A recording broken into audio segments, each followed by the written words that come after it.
Chennai star one Tamil. மகிழ்ச்சியின் எல்லை. முல்லாவின் வீட்டிற்கு அருகில் ஒரு செல்வந்தன் வீடு இருந்தது. அவனிடம் ஏராளமான பணமும் மற்றும் வீடு வாசல். தோட்டம் துறவு என சொத்துக்களும் நிறைய இருந்தன. ஆனால் அந்த செல்வந்தன் ஒருநாள் கூட மகிழ்ச்சியாக இருந்ததில்லை. முல்லாவை சந்திக்கும் போதெல்லாம் என்னால் ஒரு நிமிஷங்கூட மகிழ்ச்சியுடன் இருக்க முடியவில்லை. எப்பொழுது பார்த்தாலும் கவலையாகவும் கலக்கமாகவும் அல்லவா இருக்கிறது. நான் கொஞ்ச நேரமாவது மகிழ்ச்சியுடன் இருக்க முல்லா அவர்களே எனக்கு ஒரு யோசனை கூற கூடாதா. என்று பரிதாபமாக கேட்டார். செல்வந்தன் ஒரு பெரிய பேழையில் தன்னுடைய பணத்தையெல்லாம் சிறு சிறு மூட்டைகளாக கட்டி போட்டு வைத்திருந்தான்.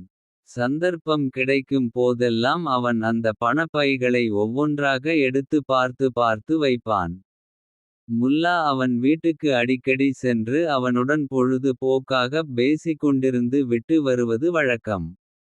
அன்றும் அவர் வழக்கம் போல செல்வந்தன் வீட்டுக்கு வந்தார்.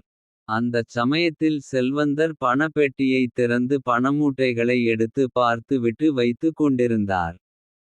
என்ன ஐயா செய்து கொண்டிருக்கிறீர்கள் என்று கேட்டவாறு பணப்பெட்டி இருக்குமிடத்தை நோக்கி நடந்தார் முல்லா.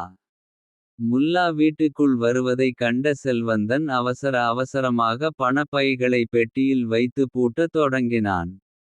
அப்போது அவனுடைய பணப்பைகளில் ஒன்று செல்வந்தன் அறியாமலே பணப்பெட்டிக்கு அருகாமையில் விழுந்து விட்டது.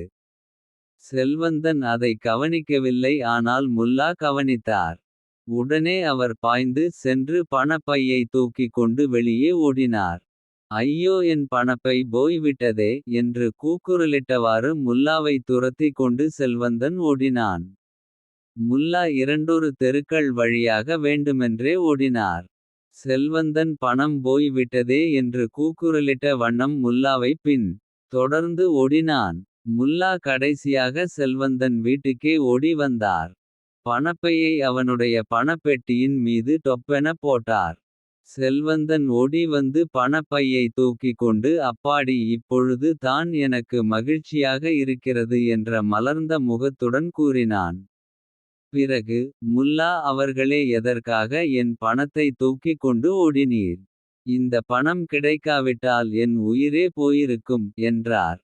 இப்பொழுது உங்களுக்கு மகிழ்ச்சியாக இருக்கிறதா என்று முல்லா கேட்டார். மகிழ்ச்சிக்கு எல்லையே இல்லை முல்லா, பறிபோய் விட்டது என்று நான் நினைத்த பணம் திரும்ப கிடைத்து விட்டதே. என் மகிழ்ச்சிக்குச் சொல்லவும் வேண்டுமா என்று கூறினான் செல்வந்தன். எதற்காக பணத்தை தூக்கிக் கொண்டு ஓடினேன் என்று கேட்டீரல்லவா. உமக்கு கொஞ்ச நேரமாவது மகிழ்ச்சியை ஊட்டலாமே என்பதற்காக தான் பணத்தை தூக்கிக் கொண்டு ஓடினேன். உம்மால் எப்போதுமே மகிழ்ச்சியாக இருக்க முடியவில்லை என்று கூறினீர் அல்லவா.